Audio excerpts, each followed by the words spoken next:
ಕೊಡಗು ಧ್ವನಿ digital media. ಇದು ಕೊಡಗಿನ ನಂಬರ್ 1 ಯೂಟ್ಯೂಬ್ ಚಾನಲ್. ಈ ಸರಿ ಅಂತೂ ನಾವು ಹಿಂದೆ ಸರಿಯೋ ಮಾತೇ ಇಲ್ಲ ಸರ್. ಇವತ್ತಿಂದ ತಮ್ಮ ಹೋರಾಟನ ನ್ಯಾಯಯುತವಾಗಿ ಆರಂಭ ಮಾಡಿದ್ದೀರಾ? ಹೌದು ಸರ್, ಇವತ್ತಿಂದಾನೇ ಆರಂಭ ಮಾಡ್ತಾ ಇದ್ದೀವಿ, ಮುಂದೆನೂ ಮಾಡ್ತೀವಿ. ಅನಿರ್ದಿಷ್ಟಾವಧಿ ಸ್ಟ್ರೈಕ್ ಅಂತ ಕೂರ್ತೀವಿ, ಉಪವಾಸ ಸತ್ಯಾಗ್ರಹನೂ ಕೂರ್ತೀವಿ, ಎಲ್ಲದೂ ಮಾಡ್ತೀವಿ ಸರ್. ನಿಂಗ್ ಮಗನಿಗೆ ಫಾರೆಸ್ಟ್ಗೆ ಅಂತ ಸೇರಿಸು. ಯಾಕಂದ್ರೆ ಕರ್ನಾಟಕದಲ್ಲಿ ಇರೋದೇ 3 ಕಾಲೇಜು, ಒಂದು ಪೊನ್ನಂಪೇಟೆ, ಒಂದು ಸಿರ್ಸಿ, ಇನ್ನೊಂದು ಇರುವಕ್ಕಿ. ಇರೋದ ಕಾಂಪಿಟೇಷನ್ ಕಡಿಮೆ. ನಿನ್ ಮಗ ಆರಾಮಾಗಿ ಜೀವನ ನಡೆಸ್ತಾನ, ನಿಮ್ಗೆಲ್ಲ ಚೆನ್ನಾಗಿ ಸಾಕ್ತಾನ. ಅದೇ ಮಾಡಿಸು ಅಪ್ಪ. ಹಾಗಾದ್ರೆ ನನ್ನ ಫಾರೆಸ್ಟ್ಗೆ ಜಾಯ್ನ್ ಆಯ್ತೀನಪ್ಪ. ನಿನ್ನ ಇಷ್ಟ ನನ್ನ ಇಷ್ಟ. ನೀ ಏನ್ ಕಲಿತೋ ನಾನು ಅದನ್ನೇ ಕಲಿಸ್ತೀನಿ. ಹಾ ಅಪ್ಪ, ಹಾಗಾದ್ರೆ ಕೌನ್ಸಿಲಿಂಗ್ ಅಪ್ಲೈ ಮಾಡ್ಬಿಟ್ಟು ಬರ್ತೀನಿ. ಆಯ್ತು. ಹಲೋ ಹಲೋ ಅಪ್ಪ. ಹಲೋ ಅಪ್ಪ. ಅಪ್ಪ, BSc ಆನರ್ಸಿ ಫಾರೆಸ್ಟ್ನೇ ಮಾಡ್ಬೇಕು ಅಂತ ಬಹಳ ಕನ್ಸು ಕೊಟ್ಕೊಂಡು ಬಂದೆ ಅಪ್ಪ. 4ನೇ ವರ್ಷ ಆದ್ಮೇಲೆ ಮನೆಗೆ ಜೀಪಲ್ಲಿ ಬರ್ತೀನಿ ಅಂತ ಹೇಳಿದೆ ಅಪ್ಪ. ಆದ್ರೆ ಸರ್ಕಾರ ಕೊಡೋ ಆಶ್ವಾಸನೆಗಳು ಬರೀ ಸುಳ್ಳು ಅಂತ ಗೊತ್ತಾಗಿದೆ ಅಪ್ಪ. ಇದಕ್ಕೆಲ್ಲ ಮುಕ್ತಿ ಆಡೋದಂತಂದ್ರೆ ಒಂದೇ, ಒಬ್ಬ ವಿದ್ಯಾರ್ಥಿ ಸಾವು ಸರ್ಕಾರಕ್ಕೆ ತಲುಪುತ್ತೆ. ನಾನ್ ಸತ್ತೇ ಸಾಯ್ತೀನಿ. ಯಾಕಂತಂದ್ರೆ ನಮ್ಮ ಮನೆಯಿಂದ ಕಷ್ಟಪಟ್ಟು ಹೊಟ್ಟೆ ಅವ್ರ ಕೂಲಿನೋ ನಾಲಿನೋ ಮಾಡಿ ಬಂದು ಬೆಳೆಸಿರ್ತಾರೆ, ಫೀಸ್ ಕಟ್ಟಿರ್ತಾರೆ. ಆದ್ರೆ ನಾವು 4 ವರ್ಷ ಆದ್ಮೇಲೆ ಕೆಲಸನೂ ಇಲ್ಲ, ಏನೂ ಇಲ್ಲ, ಅನ್ಎಂಪ್ಲಾಯ್ಮೆಂಟ್ ಆಗಿ ತಿರುಗಬೇಕು ಅಂತಂದ್ರೆ ಓದಿರೋದಕ್ಕೆ ಅರ್ಥ ಏನಿರುತ್ತೆ? ಒಂದು ವಿದ್ಯಾರ್ಥಿ ಸಾವು ಸರ್ಕಾರಕ್ಕೆ ಮುಟ್ಟುತ್ತೆ. ನಾನು ಸತ್ತೇ ಸಾಯ್ತೀನಿ. We want justice. We want justice. ಬೇಕೇ ಬೇಕು, ನ್ಯಾಯ ಬೇಕು. ಬೇಕೇ ಬೇಕು, ನ್ಯಾಯ ಬೇಕು. ಎಲ್ಲಿವರೆಗೆ ಹೋರಾಟ? ಗೆಲ್ಲವರೆಗೂ ಹೋರಾಟ. ಎಲ್ಲಿವರೆಗೂ ಹೋರಾಟ? ಗೆಲ್ಲವರೆಗೂ ಹೋರಾಟ.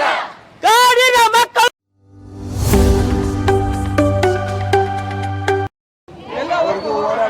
ಕಾಲೇಜಲ್ಲಿ ಪಾಠನ ಕೇಳಬೇಕಾದಂಥ ವಿದ್ಯಾರ್ಥಿಗಳು ಇವತ್ತು ಬೀದಿಗಿಳಿದಿದ್ದಾರೆ ಅಂದ್ರೆ ಏನೋ ಒಂದು ಕತೆ ಇರಲೇಬೇಕಲ್ಲ. ಬನ್ನಿ, ಅದರ ಲೀಡರ್ ಇದ್ದಾರೆ, ಯೂನಿಯನ್ ಲೀಡರ್, ಅವ್ರನ್ನೇ ಮಾತಾಡ್ಸೋಣ. ಸರ್, ಯಾಕೆ ಇವತ್ತು ಪ್ರತಿಭಟನೆನ ಹಮ್ಮಿಕೊಂಡಿದ್ದೀರಿ ಅಂತ? ಸರ್, ಇವತ್ತು ನಾವೇನು ಓದ್ತಾ ಇದ್ದೀವಲ್ಲ ಸರ್, 12th 2 ಲಕ್ಷ ಜನರ ಜೊತೆ ನಾವು ಕಾಂಪೀಟ್ ಮಾಡಿ ಬರ್ತೀವಿ ಸರ್. ಅಷ್ಟೆಲ್ಲ ಕಾಂಪೀಟ್ ಮಾಡಿ ಇಷ್ಟೆಲ್ಲ ಕಷ್ಟಪಟ್ಟು ನಾವು ಫಾರೆಸ್ಟ್ರಿ ಓದ್ತಾ ಇದ್ದೀವಿ ಅಂತ ಅಂದಮೇಲೆ ನಮಗೊಂದು ಸೋಲ್ ಎಲಿಜಿಬಿಲಿಟಿ ಅನ್ನೋದು ಬೇಕು ಸರ್. ಇವಾಗ ಹೇಗೆ MBBS ಮಾಡಿ ಡಾಕ್ಟರ್ಸ್ ಆಗ್ತಾ ಇದ್ದಾರೆ, ಇಂಜಿನಿಯರ್ ಓದ್ಬಿಟ್ಟು ಇಂಜಿನಿಯರ್ ಆಗ್ತಾ ಇದ್ದಾರೆ, ಆ ಥರ ನಾವು ಫಾರೆಸ್ಟ್ರಿ ಓದಿದ್ದೀವಿ ಸರ್. ನಾವು ಫಾರೆಸ್ಟ್ರಿ ಡಿಪಾರ್ಟ್ಮೆಂಟಲ್ಲಿ ನಾವು ಒಂದು ಮಾನ್ಯತೆಯನ್ನು ಪಡಿಬೇಕಲ್ವ ಸರ್. ನಮಗೆ ಅಲ್ಲಿ ಯಾವುದೇ ಥರದ ರಿಸರ್ವೇಷನ್ ಅನ್ನೋದನ್ನ ಕೊಟ್ಟಿಲ್ಲ ಸರ್. ಬೇರೆ ಗ್ರಾಜ್ಯುಯೇಟ್ಸು ತಗೋತಾ ಇದ್ದಾರೆ. ನಾವು ಇಷ್ಟೆಲ್ಲ ಓದಿ ಏನು ಉಪಯೋಗ ಬಂತು ಸರ್ ಅಲ್ವಾ? ನಾವು ಓದಿದ್ದೀವಿ ಅಂತ ಅಂದಮೇಲೆ ನಮಗೂ ಒಂದು ರಿಸರ್ವೇಷನ್ ಅನ್ನೋದು ಫಾರೆಸ್ಟ್ ಡಿಪಾರ್ಟ್ಮೆಂಟಲ್ಲಿ ಬೇಕು ಸರ್. ಅದೊಂದೇ ನಿಟ್ಟಿನಲ್ಲಿ ನಾವು ಇವತ್ತು ಸ್ಟ್ರೈಕ್ ಮಾಡ್ತಾ ಇದ್ದೀವಿ ಸರ್. ಸರ್, ಈ ಬಗ್ಗೆ ವರ್ಷ ನೀವು ಕೆಲವು ತಮ್ಮ ಡಿಮಾಂಡ್ಗಳನ್ನ ಸರ್ಕಾರದ ಮುಂದೆ ಇಡ್ತಾನೆ ಬರ್ತಾ ಇದ್ದೀರಿ. ಹೌದು ಸರ್. ಸರ್, ಈ ಸರ್ಕಾರಕ್ಕೆ ಏನು ಹೇಳ್ತೀರಿ ಅಂತ? ಸರ್, ಸರ್ಕಾರ ಲಾಸ್ಟ್ ಟೈಮು ನಾವು ಮಾಡಿದ್ವಿ ಸರ್, ಆದೇಶಗಳು ಕೊಟ್ಟರು, ಬಾಯಿ ಮಾತಲ್ಲಿ ಎಲ್ಲರೂ ಹೇಳಿದ್ರು ನಾವು ಮಾಡ್ತೀವಿ, ನಾನು ಮಾಡ್ಕೊಡ್ತೀನಿ, ಹೋಗ್ರಪ್ಪ ನೀವು ಅಂತೆಲ್ಲ ತುಂಬಾ ಚೆನ್ನಾಗಿ ಕಾನ್ಫಿಡೆನ್ಸ್ ಕೊಟ್ಟರು. ಬಟ್ ಯಾವುದೇ ರೀತಿಯ ಆದೇಶ ಆಗಲಿ ರೈಟಿಂಗಲ್ಲಿ ಏನೂ ಬರಲಿಲ್ಲ ಸರ್. ಇವಾಗ ನಮಗೆ ಅದೇ ಏನು ಪ್ರತಿಫಲ ಇಲ್ಲದೆ ಇರೋದಕ್ಕಾಗಿರೋದಕ್ಕೆ ನಾವು ಮತ್ತಿನ್ನೊಂದ್ಸರಿ ಸ್ಟ್ರೈಕ್ ಮಾಡ್ತಾ ಇದ್ದೀವಿ ಸರ್. ಈ ಸರಿ ಅಂತೂ ನಾವು ಹಿಂದೆ ಸರಿಯೋ ಮಾತೇ ಇಲ್ಲ ಸರ್. ಇವತ್ತಿಂದ ತಮ್ಮ ಹೋರಾಟನ ನ್ಯಾಯಯುತವಾಗಿ ಆರಂಭ ಮಾಡಿದ್ದೀರಾ? ಹೌದು ಸರ್, ಇವತ್ತಿಂದಾನೇ ಆರಂಭ ಮಾಡ್ತಾ ಇದ್ದೀವಿ, ಮುಂದೆನೂ ಮಾಡ್ತೀವಿ.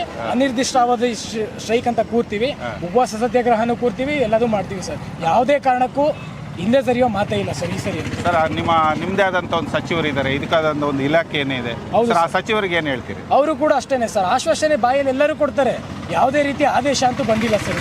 ಅವರಿಗೂ ಎಲ್ಲ ಮೆಮೊರಾಂಡಮ್ ಕೊಟ್ಟಾಯಿತು, ಅವರ ಗಮನಕ್ಕೂ ನಾವೆಲ್ಲ ವಿಷಯ ತಂದಿದ್ದೀವಿ. ಬಟ್ ಆದರೂ ಯಾವುದೇ ರೀತಿ ಪ್ರೋಗ್ರೆಸ್ ಅನ್ನೋದು ಕಾಣ್ತಿಲ್ಲ ಸರ್. ನಾವು ಹಂಗಾಗಿ ಅನಿವಾರ್ಯವಾಗಿ ಪ್ರತಿಭಟನೆ ನಾವು ನೋಡಿ ಬೇಸತ್ತು ಅನಿವಾರ್ಯವಾಗಿ ನಾವು ಸ್ಟ್ರೈಕ್ ಮಾಡಲೇಬೇಕಾಗಿದೆ ಸರ್. ಬೇರೆ ಆಪ್ಷನ್ ಇಲ್ಲ ನಮಗೆ.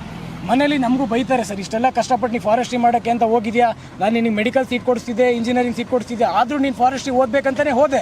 ಬಟ್ ನಿನಗೆ ಡಿಪಾರ್ಟ್ಮೆಂಟಲ್ಲಿ ರಿಸರ್ವೇಷನ್ ಇಲ್ಲಯ್ಯ, ಏನು ಮಾಡ್ತೀಯ ನೀನು? ಗ್ರಾಜುಯೇಷನ್ ಆದಮೇಲೆ ಮನೇಲಿ ಕೂತ್ಕೊಂಡ್ರೆ ಸರ್ ನಮ್ಮ ಅಪ್ಪ ಅಮ್ಮನೇ ನಮಗೆ ಮರ್ಯಾದೆ ಕೊಡೋದಿಲ್ಲ. ಏನು ಮಾಡೋಣ ಸರ್ ನಾವು ಓದ್ಬಿಟ್ಟು ಅಲ್ವಾ? ಹೌದು ಸರ್. ಏನೋ ಹೇಳ್ತಾ ಇದ್ದಾರೆ ಅಂದರೆ, ಇವರು ನಮ್ಮದಾದಂಥ ಒಂದು ಓದಿಗೆ ನಮಗೆ ಒಂದು ಬೆಲೆ ಸಿಗ್ತಾ ಇಲ್ಲ. ಅಪ್ಪ ಅಮ್ಮಂದಿರು ಕೂಡ ನಮಗೆ ಬೆಲೆ ಕೊಡದಾದ ಪರಿಸ್ಥಿತಿ ಬಂದಿದೆ.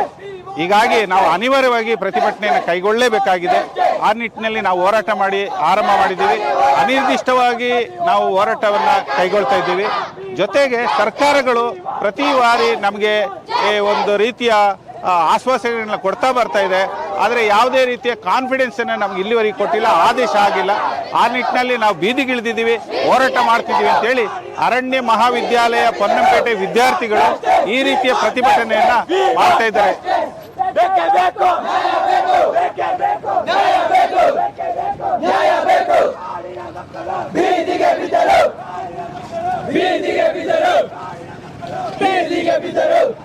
ಮಗ ಸೀಟ್ ರಿಸಲ್ಟ್ ಬಿಟ್ರಲ್ಲ, ಏನಾಯ್ತು? ಹೂ ಕೂಡ ರಿಸಲ್ಟ್ ಬಿಟ್ಟಿದ್ದಾರೆ. ನಂದು CET ಅಗ್ರಿಕಲ್ಚರ್ ರ್ಯಾಂಕಿಂಗ್ 3 ಸಲ ಬಂದೈತೆ. ಅಯ್ಯೋ, ಚೆನ್ನಾಗಿ ರ್ಯಾಂಕಿಂಗ್ ಬಂದಿದೆಯಲ್ಲ. ಮಗ, ಈ ವಿಷಯನ ಫಸ್ಟ್ ನಮ್ಮ ಅಪ್ಪನ್ ತಿಳಿಸ್ಬೇಕು. ಅಪ್ಪ ಅಪ್ಪ ಏನಾಯ್ತು? ಅಪ್ಪ ಮೊನ್ನೆ ಎಕ್ಸಾಮ್ ಬರ್ದಿದ್ನಲ್ಲ, ಸಿಟಿ ರಿಸಲ್ಟ್ ಅಗ್ರಿಕಲ್ಚರ್ ರ್ಯಾಂಕಿಂಗ್ 3,000 ಬಂದೈತೆ ನಂಗೆ. 3,000 ಯಾವ ಪೇಪರ್ ಮೊನ್ನೆ ಬರ್ದಿದ್ರಲ್ಲ ಅದ? ಅಪ್ಪ ನಂಗೂ ಏನ್ ಅರ್ಥ ಆಗಲ್ಲ. ಇಲ್ಲಿ ಕರಿತೀನಿ ತಡಿ ಬಾ ತಮ್ಮ. ಎಷ್ಟಪ್ಪ ನಿನ್ ರಿಸಲ್ಟ್? ಅಂಕಲ್ ಅಗ್ರಿಕಲ್ಚರ್ ರ್ಯಾಂಕಿಂಗ್ ಅಲ್ಲಿ 3,000 ಬಂದೈತೆ ಅಂಕಲ್. ಚೆನ್ನಾಗಿ ಮಾಡಿಯಲ್ಲ, ಕಂಗ್ರಾಚುಲೇಷನ್. Thanks uncle. ಹೇಳ ನಿನ್ ಮಗ ಇಟ್ಟು ಚೆನ್ನಾಗಿ ಓದ್ತಾನಲ್ಲ, ಓದ್ತಾನ ಕಲ್ಸಿದೀನಿ. ಮತ್ ಮುಂದೆ ಏನ್ ಓದಿಸ್ಬೇಕಂತ ಮಾಡ್ಯಾಣ? ಮುಂದೆ ಅವನಿಷ್ಟ. ಅಂಕಲ್ ನನ್ಗೆ ಈ ಪರಿಸರ, ಪಕ್ಷಿ, ಪ್ರಾಣಿ ಇದ್ರ ಬಗ್ಗೆ ಎಲ್ಲ ಕಲಿಬೇಕು ಅಂತ ಬಹಳ ಆಸಕ್ತಿ ಇದೆ ಅಂಕಲ್. ಅದ್ರಲ್ಲೆಲ್ಲ ಆಸಕ್ತಿ ಇದೆಯಾ? ಹಂಗಿದ್ರೆ ಫಾರೆಸ್ಟ್ ಮಾಡು. ಈ ಫಾರೆಸ್ಟ್ ಮಾಡ್ರೆ 100% ಜಾಬು. 100% ಜಾಬ್ ಆಗುತ್ತೆ ಅಂಕಲ್ ಫಾರೆಸ್ಟ್ರಿ ಮಾಡೋದು. ಆಗುತ್ತೆ. ನೀನ್ 4 ವರ್ಷ ಡಿಗ್ರಿ ಮಾಡ್ರೆ ಸಾಕು, 100% ಜಾಬ್ ನಿನ್ ಮನೆಗೆ ಬರುತ್ತೆ ಕಣೋ. ನೋಡೋಣ, ನಿನ್ ಮಗ ಏನೋ ಆಸಕ್ತಿ ಚೆನ್ನಾಗಿ ಇಟ್ಕೊಂಡಾನ. ನಿನ್ ಮಗನಿಗೆ ಫಾರೆಸ್ಟ್ಗೆ ಅಂತ ಸೇರಿಸು. ಯಾಕಂದ್ರೆ ಕರ್ನಾಟಕದಲ್ಲಿ ಇರೋದೇ 3 ಕಾಲೇಜು, ಒಂದು ಪೊನ್ನಂಪೇಟೆ, ಒಂದು ಸಿರ್ಸಿ, ಇನ್ನೊಂದು ಇರುವಕ್ಕಿ. ಇರೋದ ಕಾಂಪಿಟೇಷನ್ ಕಡಿಮೆ. ನಿನ್ ಮಗ ಆರಾಮಾಗಿ ಜೀವನ ನಡೆಸ್ತಾನ, ನಿಮ್ಗೆ ಎಲ್ಲ ಚೆನ್ನಾಗಿ ಸಾಕ್ತಾನಣ್ಣ. ಅದೇ ಮಾಡಿಸು. ಅಪ್ಪ ಹಾಗಾದ್ರೆ ನಾನು ಫಾರೆಸ್ಟ್ರಿಗೆ ಜಾಯ್ನ್ ಆಯ್ತೀನಪ್ಪ. ನಿನ್ನ ಇಷ್ಟ ನನ್ನ ಇಷ್ಟ.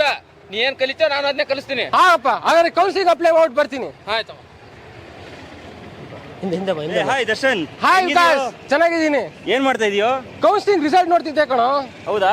ಹಾಯ್, ನಿಮ್ ರಿಸಲ್ಟ್ ಏನಾಯ್ತು? ಅಗ್ರಿಕಲ್ಚರ್ ಸಿಕ್ತು, ನಂಗೆ ಹಾರ್ಟಿಕಲ್ಚರ್ ಸಿಕ್ಕಿದೆ. ನಾನು ಇಂಜಿನಿಯರ್ ಹೋಗ್ತಾ ಇದ್ದೀನೋ. ನಿಂದೇನಾಯ್ತು? ನನ್ಗೆ BSc ಆನರ್ಸ್ ಫಾರೆಸ್ಟ್ರಿ ಸಿಕ್ಕಿದೆ ಕಣೋ. ಹೌದಾ? ಏನು ಫಾರೆಸ್ಟ್ ಇದು? ಏನ್ ಕೋರ್ಸು? ಫಾರೆಸ್ಟ್ರಿ ಅಂದ್ರೆ ಗೊತ್ತಿಲ್ವಾ? ಫಾರೆಸ್ಟ್ರಿ ಅಂತ ಅಂದ್ರೆ ನೇಚರ್ ಬಗ್ಗೆ ವಿಭಿನ್ನವಾಗಿ ಕಲಿಯೋದು ಒಂದು ಕೋರ್ಸು. ಕರ್ನಾಟಕದಲ್ಲಿ ಇರೋದು 3 ಕಾಲೇಜು, ಒಂದು ಸಿರ್ಸಿ, ಒಂದು ಪೊನ್ನಂಪೇಟೆ ಮತ್ತು ಇರುವಕ್ಕಿ. ಇದು ಕಾಲೇಜಲ್ಲಿ 4 ವರ್ಷ ಡಿಗ್ರಿ ಮಾಡಿ ಹೋದವ್ರಿಗೆ 100% ಗವರ್ನಮೆಂಟ್ ಜಾಬ್ ಆಗೇ ಆಗುತ್ತೆ ಕಣ. ಹೌದನೋ? ಹಂಗೆಲ್ಲ ಆಯ್ತಾ? ಗೊತ್ತಿರ್ಲಿಲ್ಲ ನಮಗೆ. ಹಂಗಾರೆ ಒಳ್ಳೆ ಕೋರ್ಸಿಗೆ ಸೇರಿದ್ಯಾ ನೀನು. ಕಂಗ್ರಾಟ್ಸ್ ಕಣ. ಕಂಗ್ರಾಚುಲೇಷನ್. ಏನು ಅಂತ ಗೊತ್ತೇ ಇಲ್ವಲ್ಲೋ? ನಿಂಗೆ ಆದ್ರೂ ಗೊತ್ತಾ? ನಂಗಂತೂ ಗೊತ್ತಿಲ್ಲಪ್ಪ. ನಿಂಗೆ? ನನ್ಗೂ ಗೊತ್ತಿಲ್ಲ ಕಣ.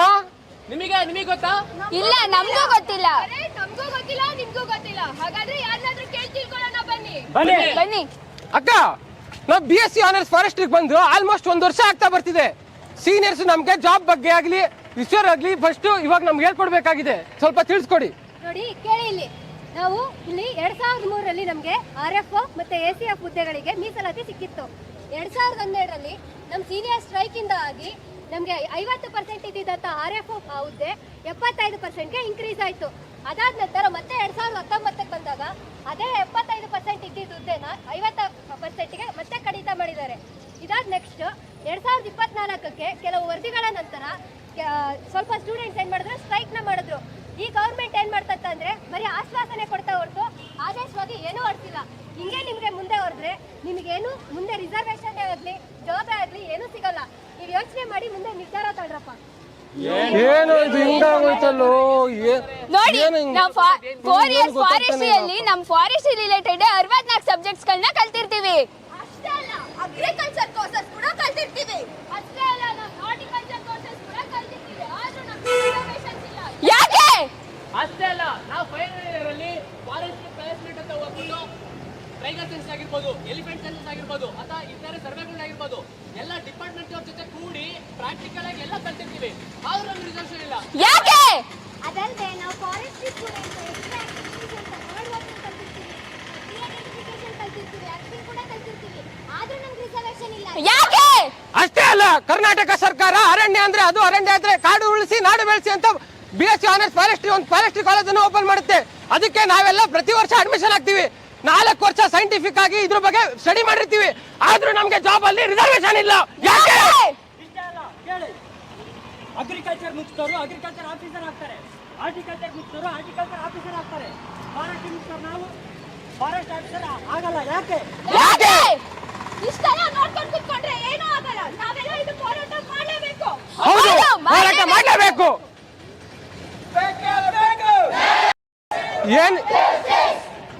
ಏನ್ ಹಿಂಗಾಗೋಯ್ತಲ್ಲಪ್ಪ?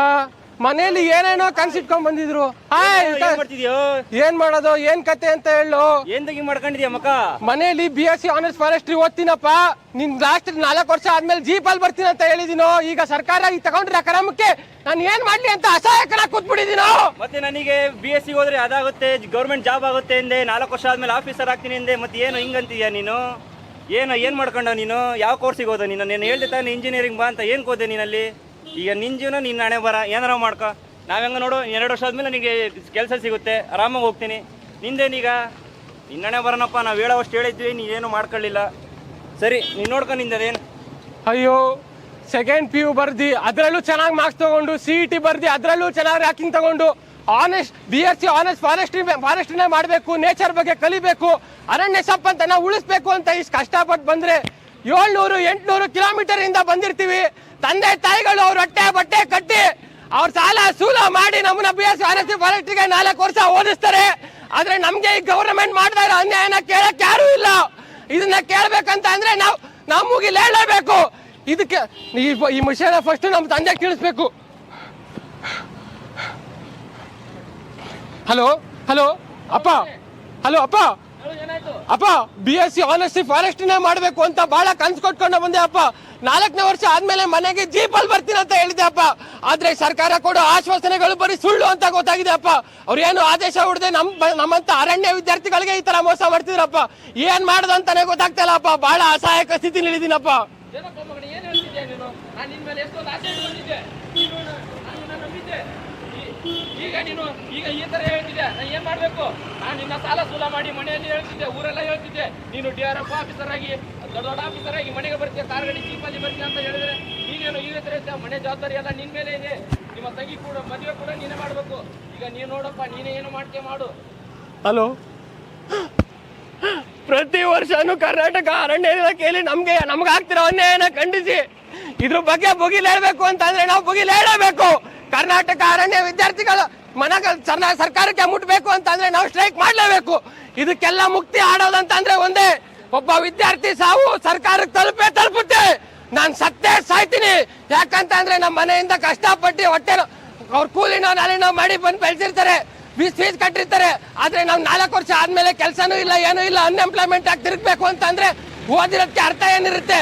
ಒಂದು ವಿದ್ಯಾರ್ಥಿ ಸಾವು ಸರ್ಕಾರಕ್ಕೆ ಮುಟ್ಟುತ್ತೆ. ನಾನು ಸತ್ತೇ ಸಾಯ್ತೀನಿ.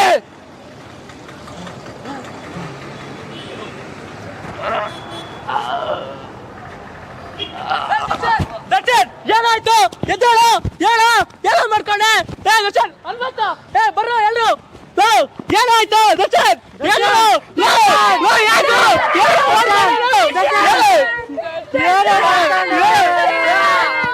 ಏನೋ ಮಾಡ್ಕೊಂಡೆ?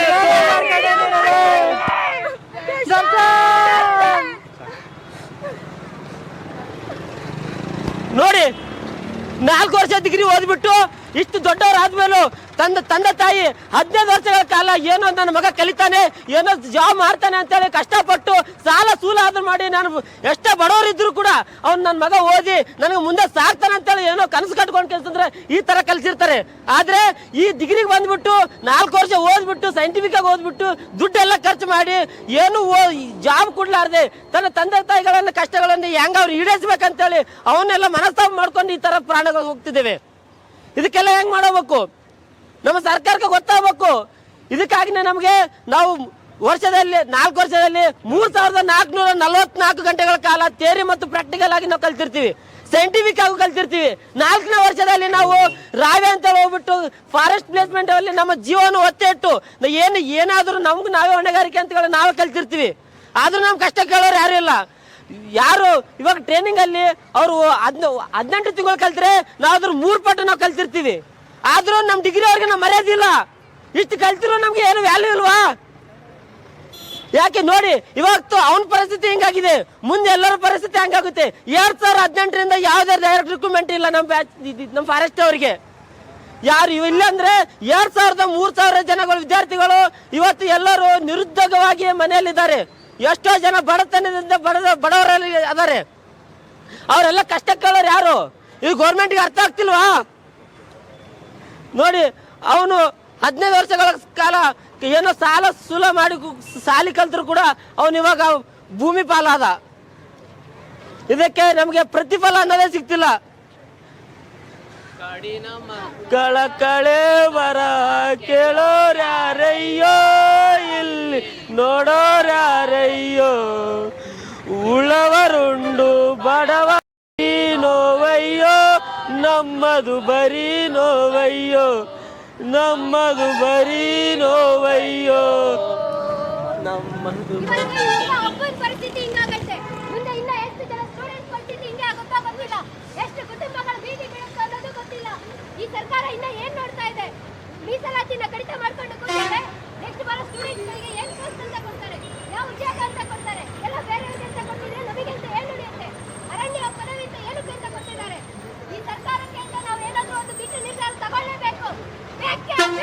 ನ್ಯಾಯ ಬೇಕು. ಬೇಕೇ ಬೇಕು. ಸರ್ಕಾರಕ್ಕೆ ಧಿಕ್ಕಾರ.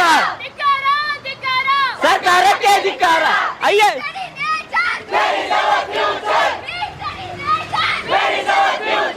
ಅಯ್ಯಯ್ಯೋ ಅಯ್ಯಯ್ಯೋ. We want justice. We want justice. ಬೇಕೇ ಬೇಕು. ನ್ಯಾಯ ಬೇಕು. ಬೇಕೇ ಬೇಕು. ನ್ಯಾಯ ಬೇಕು. ಎಲ್ಲಿವರೆಗೆ ಹೋರಾಟ? ಎಲ್ಲವರೆಗೂ ಹೋರಾಟ. ಎಲ್ಲಿವರೆಗೂ ಹೋರಾಟ? ಎಲ್ಲವರೆಗೂ ಹೋರಾಟ. ಕಾಡಿನ ಮಕ್ಕಳು.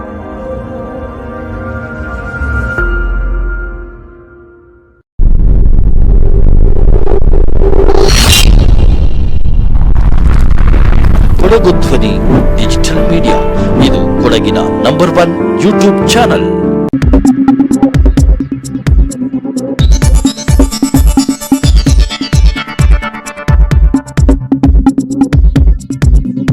ನಾನು ನಿಮ್ಮ ಜಗದೀಶ್, ಕೊಡಗು ಧ್ವನಿ ಡಿಜಿಟಲ್ ಮೀಡಿಯಾದಿಂದ. ನಮ್ಮ ಚಾನಲನ್ನು ಸಬ್ಸ್ಕ್ರೈಬ್ ಮಾಡಿ, ಲೈಕ್ ಮಾಡಿ, ಶೇರ್ ಮಾಡಿ.